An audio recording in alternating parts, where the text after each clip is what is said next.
BJP और RSS की संयुक्त बैठक जो है वो शुरू हो रही है। दिल्ली में ये बैठक चल रही है, लेकिन बड़ी बात ये है, ये देखिए नरेंद्र मोदी भी पहुंचे, अब से कुछ ही देर पहले नरेंद्र मोदी पहुंचे, लेकिन बड़ी बात इस बैठक की ये है कि लालकृष्ण आडवाणी बीजेपी के वरिष्ठ नेता इस बैठक का हिस्सा नहीं बन रहे हैं। बहुत ही अहम बैठक है 2014 के चुनावों के लिहाज से, और इस साल जो 5 राज्यों में विधानसभा चुनाव होने वाले हैं उसके लिहाज से बेहद अहम बैठक। लेकिन अब सवाल जरूर उठेगा, क्या आडवाणी नाराज है? और जिस तरह से विकास से हमारे सहयोगी से हम बात कर रहे थे, ये आडवाणी की नाराजगी है संघ के नेता को लेकर।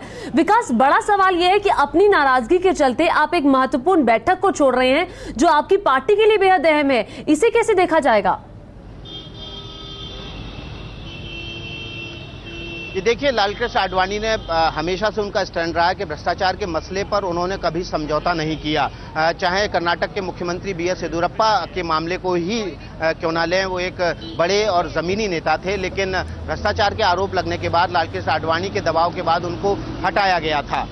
ठीक वही हालात अब फिर से बने हैं और संघ के एक बड़े पदाधिकारी के खिलाफ आयकर विभाग के हवाले से ये खबरें आई हैं कि उन्होंने एक खास बिल्डर से मध्य प्रदेश में कुछ सहयोग लिया और ये उनके पद की गरिमा के अनुकूल नहीं है। कल जब भैयाजी जोशी लालकृष्ण आडवाणी से मिले हैं, तब उस बैठक के दौरान भी लालकृष्ण आडवाणी ने इन आरोपों को लेकर अपनी आपत्ति जताई है। साथ ही साथ मैं आपको बता दूं कि ये बेहद महत्वपूर्ण है कि जब गोवा की राष्ट्रीय कार्यकारिणी के बाद लालकृष्ण आडवाणी ने इस्तीफा दिया था, उस समय भी उन्होंने अपने पत्र में इस बात को जाहिर किया था कि कुछ नेता अपना पर्सनल एजेंडा चला रहे हैं और अपने निजी स्वार्थों की पूर्ति कर रहे हैं। उनका निशाना भी तब संघ के एक बड़े पदाधिकारी की ओर था और उन्होंने ये बात स्वयं मोहन भागवत को भी कही थी। संघ की तरफ से उनको ये आश्वासन मिला था कि उनके जो विचार हैं उनको जरूर उसका सामने हल निकाला जाएगा और पार्लियामेंट्री बोर्ड और तमाम संघ के नेताओं के साथ मिलकर इस मसले का हल निकाला जाएगा। लेकिन जब हाल ही में ये आयकर विभाग के हवाले से जो आरोप सामने आए, उसके बाद लालकृष्ण आडवाणी ने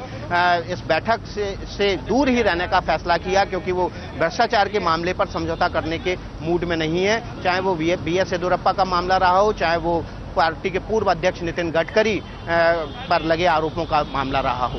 जी, तो ये बात जरूर साफ कर दी है लालकृष्ण आडवाणी ने बैठक में हिस्सा ना लेकर कि वो भ्रष्टाचार के खिलाफ है, और अगर किसी पर आरोप लगेगा तो उन्होंने खुद ही इस बैठक से किनारा कर लिया। वहीं कांग्रेस ने भी हमला बोला है। कांग्रेस ने कहा है कि लालकृष्ण आडवाणी अब अपनी ही पार्टी में दरकिनार हो चुके हैं, उन्हें दरकिनार किया जा रहा है। ये उनका अंदरूनी मामला है, उसमें हमें कुछ कहना क्या है। आडवाणी जी को पहले ही, कोई नई चीज तो है नहीं, पहले ही उनको दरकिनार कर दिया गया था। वो बेचारे, वो और उन जैसे बहुतेरे और पार्टी के भीतर जिस छटपटाहट को महसूस कर रहे हैं, उस पीड़ा को उन्होंने व्यक्त किया है। भारतीय जनता पार्टी जो कर रही है स्वयं का विध्वंस करने के लिए वो काफी है। तो बीजेपी में लालकृष्ण आडवाणी को दरकिनार पहले ही हो चुके हैं लालकृष्ण आडवाणी, ये कहना है कांग्रेस का। लेकिन कब नाराज हुए लालकृष्ण आडवाणी?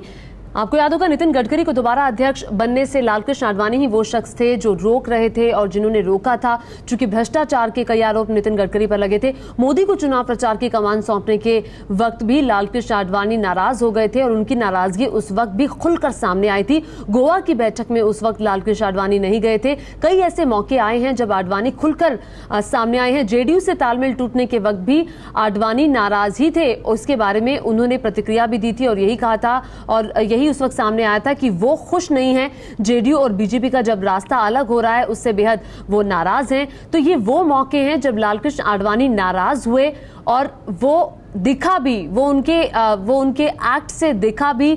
गोवा की बैठक में नहीं गए, उसके बाद जेडीयू के सब जब बीजेपी का तालमेल टूटा तब भी वो काफी नाराज थे, वो खुश नहीं थे, क्योंकि ये फैसला हो चुका था। और अब लालकृष्ण आडवाणी संघ और बीजेपी की जो संयुक्त बैठक हो रही है दिल्ली में, उसका हिस्सा नहीं बने हैं। इस वक्त लालकृष्ण आडवाणी तमिलनाडु के सेलम में गए हैं, जहां पर बीजेपी की महासचिव की शोक सभा है, वहां पर उसके लिए वो वहां पर गए हैं और उन्होंने किनारा करना ही बेहतर समझा। उसकी वजह ये थी कि संघ के एक बड़े पदाधिकारी के खिलाफ भ्रष्टाचार के आरोप लगे थे, उससे वो बेहद नाराज थे।